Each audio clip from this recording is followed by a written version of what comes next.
Hey,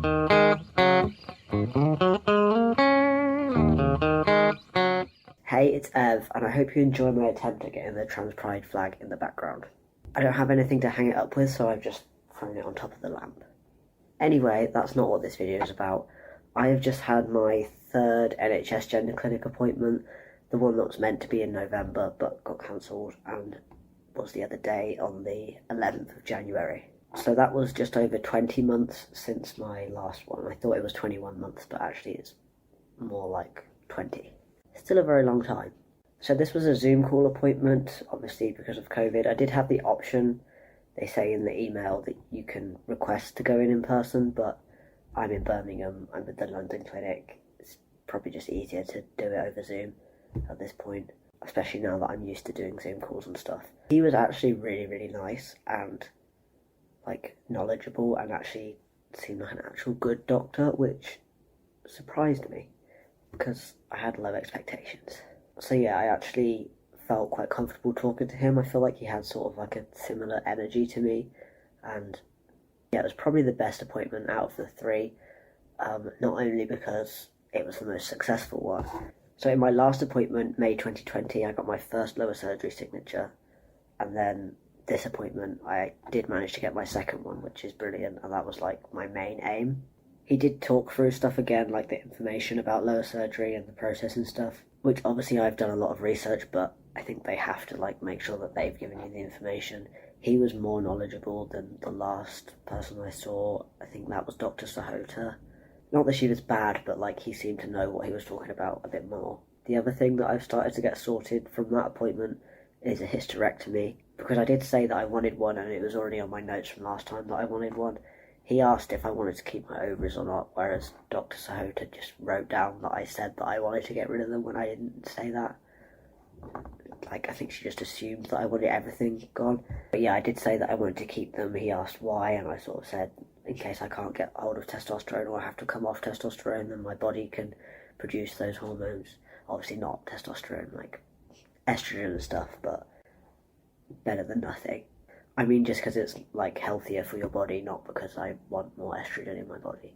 So basically, I think what he was going to do is just have me have that with my lower surgery at the same time. Usually it's in your second stage. I think sometimes if you're getting pubic phalloplasty, because they're like opening up that area, they do hysterectomy in the first stage, but with RFF, it's usually in the second stage, or always in the second stage if you're getting it done. But I did say that because of the huge waits for lower surgery, I would like to be referred for a hysterectomy separately, which most likely will be before I end up getting lower surgery.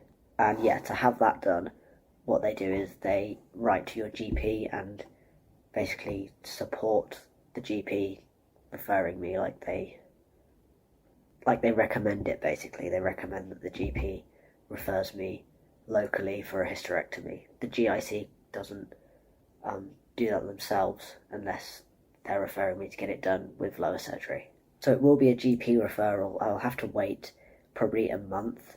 He said a month, but last time it was more like 2 months for the letter to be sent out with all this information and like to my GP and everything, and my lower surgery referral to the London team, and the other thing that I'm going to tell you about in a minute.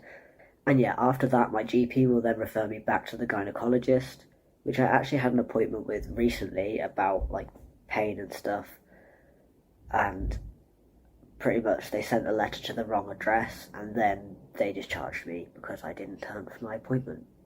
But that wasn't for the hysterectomy, that was about something else.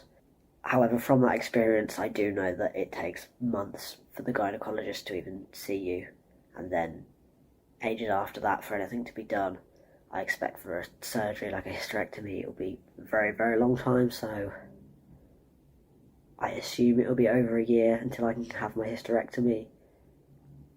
Maybe even way more, but don't quote me on that because I don't know. The doctor at the gender clinic did seem quite optimistic about the lower surgery wait times, because obviously they're with a new hospital now and I think they do have more capacity, but to be honest, like the amount of backlog and stuff and increasing amount of patients, and it's still such a small team, I'm not that optimistic. I think it will be years for lower surgery, so that's why I decided to try and get my hysterectomy done sooner. Okay, so the third thing I was referred for is voice therapy, which for a long time I didn't think I ever would access that service. I know I don't have the deepest voice in the world, but it's not much of an insecurity or something for me. My issue is projecting my voice and making it loud enough for people to actually hear me and understand me, which I know the voice therapist through the gender clinic, they mostly, from what I've heard, it seems like it's mostly focused on trans women, or it's mostly trans women that go to them, and it's about making their voices higher pitched. And I also have heard of a few trans men going to them with the focus of making their voice lower pitched, but I haven't heard of anyone going regarding other issues. So this was something I just mentioned to the doctor at my appointment towards the end. Wasn't really sure if anything would come of it, but he said it is something he has heard of, and it is something that the voice therapy team can work on with me, so why not? It is something that's got worse since my voice has dropped, but I don't know if it's entirely connected to that. Yeah, it's a service that could be quite helpful to me, and it's being offered to me, so I am going to go ahead with that. When I talk about not being able to raise my voice loud enough and stuff, since my voice dropped, a lot of people assume I mean voice cracks, and I absolutely don't get any voice cracks anymore. I haven't since I don't know, 10 months on T, and can't remember exactly. But yeah, that's not an issue anymore. It just won't go loud, or just it makes me cough if I try and make it loud. I think, yeah, I'm probably just using my voice wrong, and they can probably help with that. But apparently the waiting list for that is also very long, which isn't shocking. So yeah, those are the three main outcomes from that appointment. Referral for lower surgery to the London team, which will take years probably. Referral for a hysterectomy, which will also take a very long time, but probably not as long. And a referral for voice therapy, which I'm still trying to find out from people on the internet how long that takes, because it's not something I see much information on. But at least months is definitely not going to be next week. One of my questions to him was when I am discharged, because normally when they refer you for lower surgery, they then discharge you. I said, what happens if by the time I have lower surgery it's been years since my referral and surgeons won't take it? I wasn't sure on the exact amount of time, but he did agree with me and said, yeah, 18 months after being referred in order to have surgery. You need your referral renewed, basically. You can't be referred and then have surgery 5 years later based on that really old referral. It has to be up to date for you to have surgery. And my concern was, yeah, fair enough, but then the GIC takes 2 years to give you an appointment, so what if I then need my referral renewing? Do I then have to wait all that time for another appointment from the GIC? And he said, no, there's going to be a new system. It sounded like he meant something new that was coming about or had just started, where more junior members of staff will do your appointment, and it's not a proper full appointment. It's just a quick call to make sure nothing's changed and you still want to go ahead and everything's fine. And then they keep your referral based on that. So it definitely won't be another 20-month wait for a full hour-long appointment with one of the main doctors, which sounds really good, because that was something I was most concerned about. So I think I probably would have been discharged after this appointment, because I've been referred for lower surgery now, but because I have asked to do the speech voice therapy, and that's through their clinic, I think I'm not actually being discharged after all. My other questions were largely about the whole discharge process. I asked, once I'm discharged, what happens if my levels are too high again or there's issues there, and he said that my GP definitely can still contact them. That happens all the time, and that's not an issue. I really wanted to complain about the fact that I waited nearly 4 months for my dosage to be officially changed when my levels were too high last time, but then he was really nice and it wasn't his fault, so I kind of just mentioned it. I didn't go off about it. Also, this wasn't something I asked because I already knew it, but if you want another appointment after you've been discharged, you, like, your GP contacts them, you wait for it as if it's like another additional appointment, not like the huge 5 or however long years waiting list at the start for a first appointment. You're basically seen as an existing patient again. I'll put the screenshot in of what it says on their website, because that will probably make more sense.